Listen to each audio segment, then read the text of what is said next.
It was 5:30 in the morning when the alarm screamed through Techdyne Corporation's Manhattan headquarters. The skyscraper, usually glowing with endless streams of data and energy, was dead silent. Every monitor blinked into blackness. Every server stuttered to a halt. Every system froze. Within seconds, the empire that processed billions had become a ghost, and the most powerful man in the building felt powerless for the first time. Richard Sterling, the ruthless CEO, stormed down the glass corridor with his tie half loosened and sweat dripping from his forehead. "What do you mean the core is offline?" he shouted, his voice echoing through the halls. Phones rang, employees panicked, and whispers of disaster spread like fire. On the lower floors, Carlos Mendoza, a janitor who had worked the night shift for years, tightened his grip on the mop handle as the chaos shook the building. At 49, his body was weary, but his dignity intact. He was invisible to executives like Richard, just another immigrant keeping the glass clean. Yet, beside him stood his daughter Sophia, 12 years old, her sharp eyes darting toward the flickering emergency lights. "Papa," she whispered, tugging at his sleeve. "This isn't a normal blackout. Someone did this." Carlos frowned, unsure whether to hush her or to listen. Sophia had always been different, too observant for her age, too brilliant for the life the world seemed ready to impose on her. She excelled at school, especially in mathematics and programming, though no one at Techdyne cared about the daughter of a janitor. Upstairs, Richard burst into the operations center where his most trusted directors gathered. Among them stood Marcus Thompson, the man responsible for technology, who feigned confusion with calculated precision. Inside, however, Marcus felt triumphant. For months he had built the virus, weaving it into the system like a parasite, waiting for this moment. He despised Richard, despised his authority, and despised the immigrants who polished the floors. Today was his day of reckoning.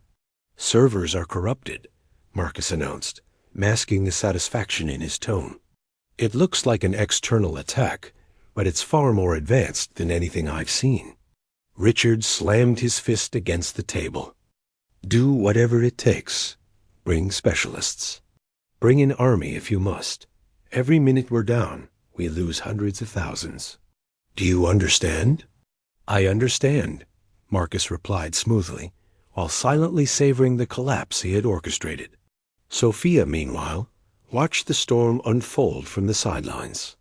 She had been helping her father collect trash on the 30th floor when the screens went black.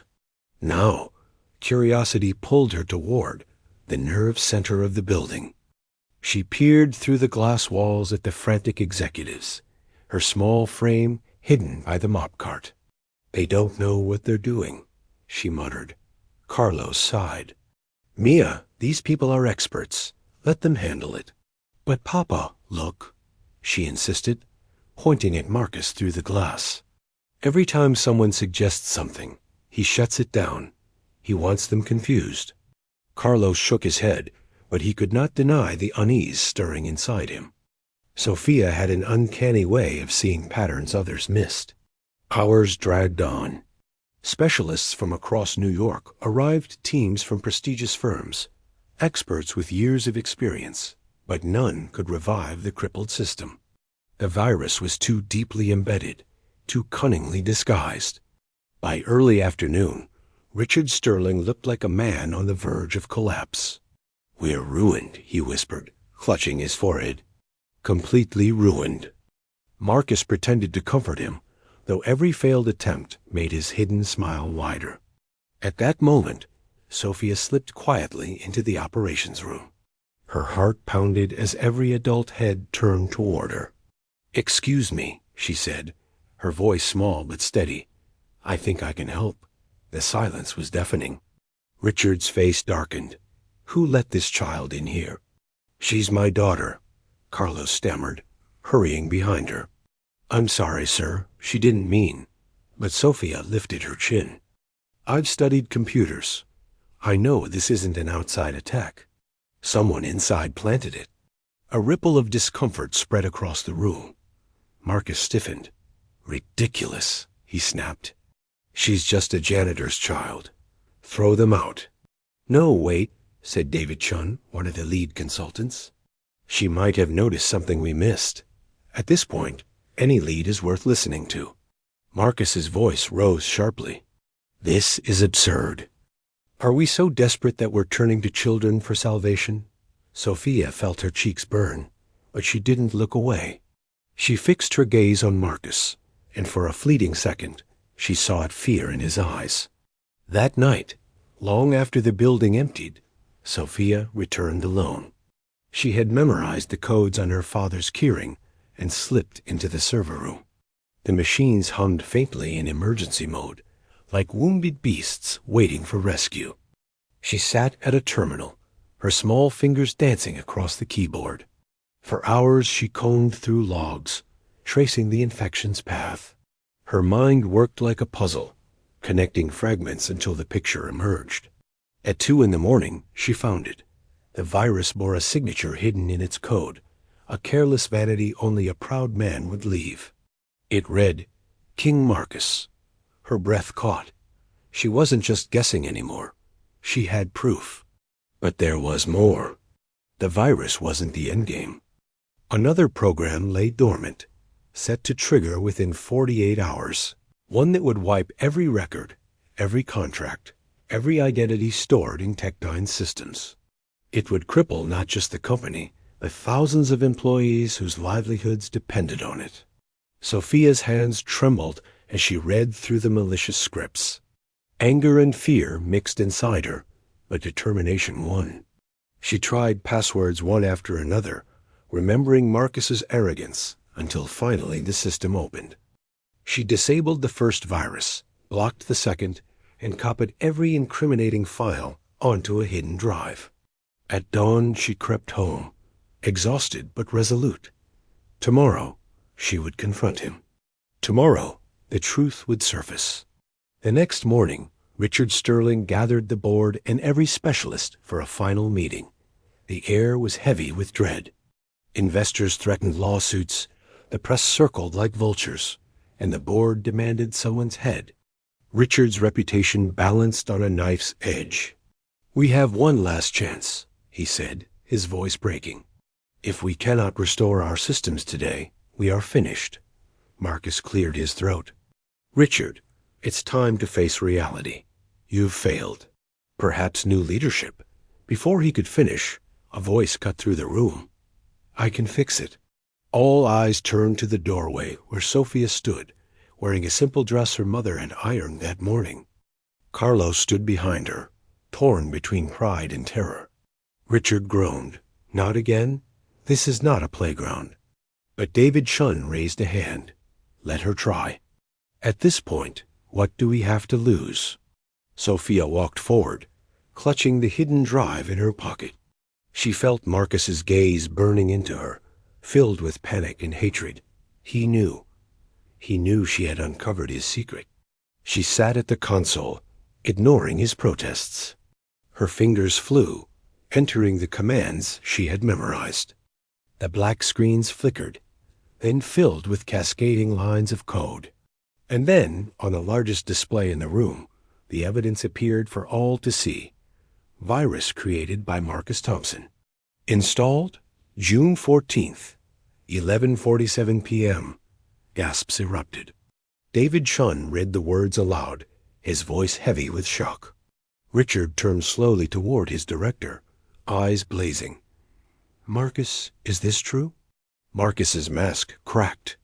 His face twisted with rage. "Lies. She forged it." She.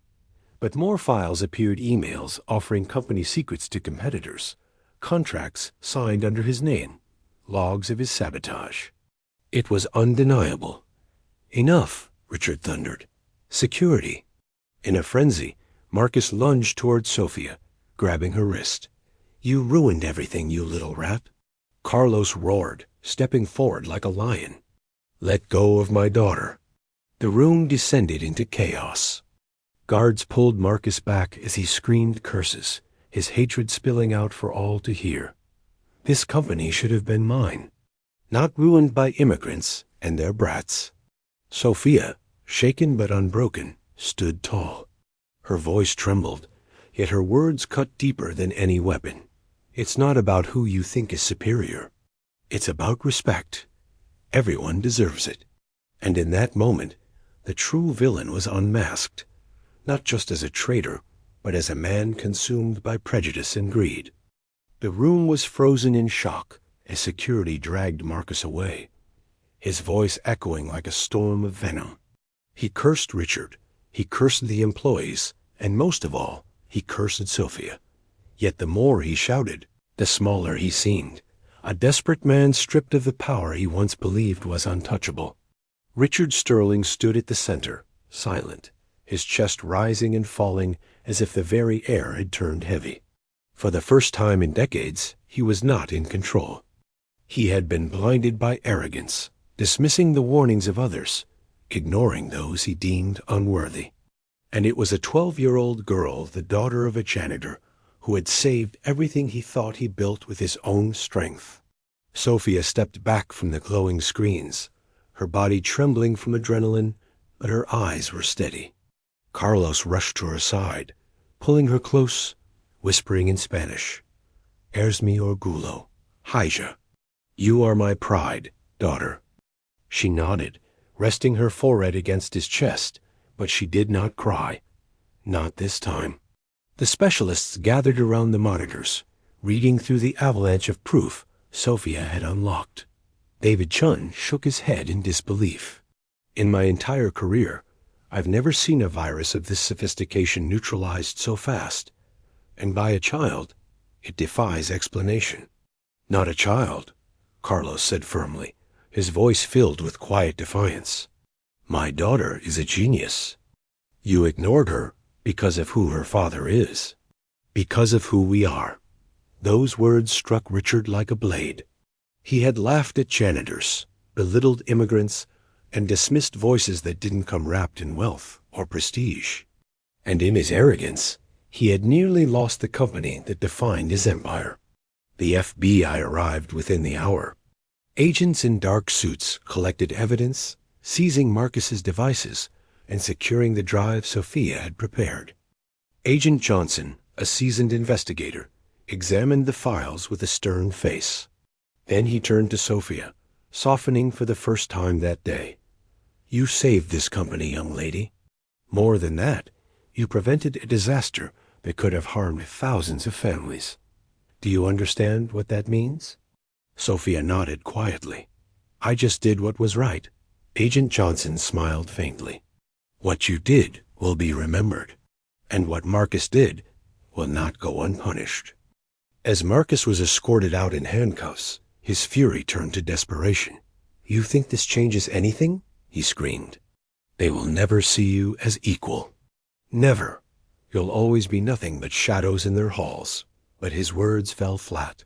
For the first time, the employees looked at Carlos and Sophia not with disdain, but with respect. A janitor and his daughter had done what no millionaire consultant could.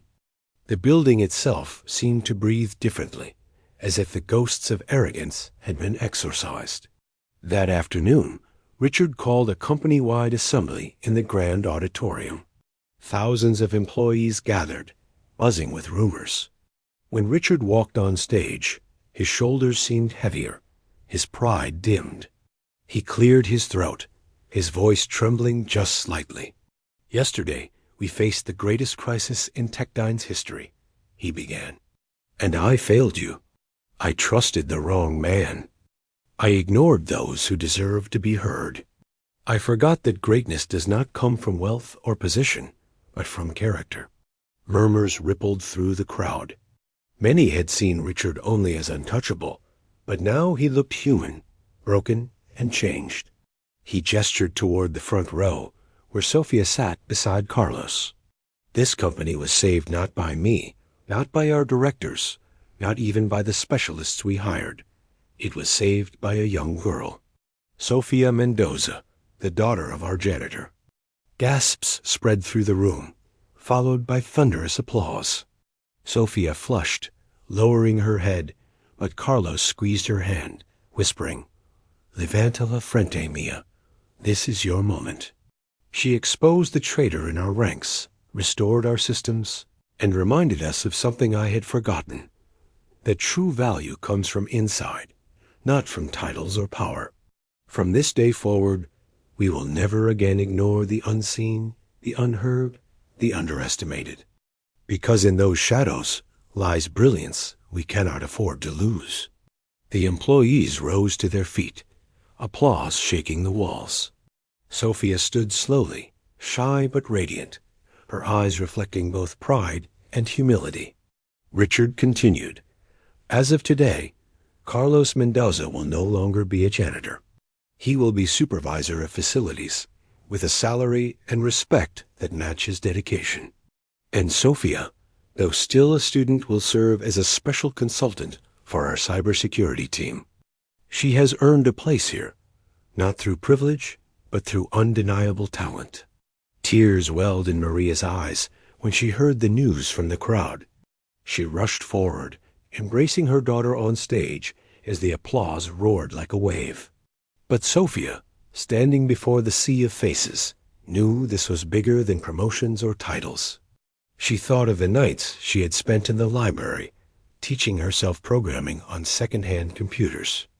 She thought of the times she and her father were ignored in the hallways, treated like shadows. And she thought of Marcus, consumed by hate, wasting his brilliance on destruction. That evening, after the celebration faded, Richard invited Carlos and Sophia to his office. The city lights glittered outside the tall windows, but inside the room was heavy with silence. Richard poured himself a glass of water, hands still trembling. "I owe you both more than I can repay," he admitted. "And I owe you an apology. For years, I treated men like you, Carlos, as if you were invisible. I was wrong. You kept this building alive while I thought only of profit. And Sophia, you showed me that genius has no class, no nationality, no label." Carlos inclined his head respectfully. "We all make mistakes, Senator Sterling. What matters is what we do next," Richard nodded. "Then let us do better. Let Techdyne become more than an empire of wealth. Let it become a place where talent is recognized, no matter where it comes from." Sophia's small voice filled the room. "If you want to do better, start by listening. Sometimes the answers come from the people you least expect." Richard smiled faintly, humbled, spoken like a leader. Days later, the headlines spread across the nation. "Janitor's daughter saves tech empire." The story went viral, sparking debates about class, privilege, and hidden talent. Commentators marveled at the brilliance of a 12-year-old who outsmarted specialists, while others criticized a system that would have ignored her had she not forced her way in. In their modest apartment, neighbors visited Carlos and Maria to celebrate. They brought food, hugs, and words of admiration. Sophia, though overwhelmed, remained grounded. She studied her books late into the night, reminding herself that this was only the beginning. "Papa," she said one evening as they sat on the balcony overlooking the city, "do you think they'll forget about us once the headlines fade?" Carlos smiled softly. "Maybe. People forget fast, but it doesn't matter. You know who you are. You know what you can do. That is what will last." Sophia nodded, staring at the skyscrapers in the distance. For the first time, they didn't feel unreachable. They felt like a horizon waiting to be crossed. Marcus, meanwhile, sat in a federal cell, awaiting trial for sabotage and espionage. His empire of hate had crumbled, leaving only regret and rage. He had believed immigrants were parasites, yet it was his own greed that devoured him. On the morning of the trial, Sophia asked her father if they could attend. "I want to see him one last time," she explained. The courtroom was cold and sterile, filled with reporters. Marcus looked smaller now, his arrogance stripped away. When his eyes met Sophia's across the room, he sneered faintly. "You think you've won," he hissed as guards led him past. Sophia answered softly but firmly, I didn't need to win. I just needed to do the right thing. Her words followed him like chains. In the months that followed, Techdyne transformed. Programs were created to support children of employees, scholarships established in Sophia's name, and voices once ignored began to be heard. Richard kept his promise, though he knew it was Sophia's lesson that guided him, not his own wisdom. Sophia continued her studies, now with resources she had never dreamed of. Yet she never let the world change her essence. She still walked beside her father in the mornings, still spoke to the security guards, still smiled at the secretaries. She remembered his words, El valor de una persona está en lo que es por dentro. The value of a person is in what they are inside. Years later, people would tell the story of Techdyne's darkest hour and the little girl who saved it. But for Carlos and Maria, the story was simpler. Their daughter had proven that no one is invisible when they carry courage, intelligence, and a heart unwilling to bow to injustice. And for Sophia, the lesson was eternal. Greatness is not inherited, purchased, or demanded. It is chosen each time we refuse to stay silent, each time we fight for what is right, each time we remember that the shadows often hold the brightest light.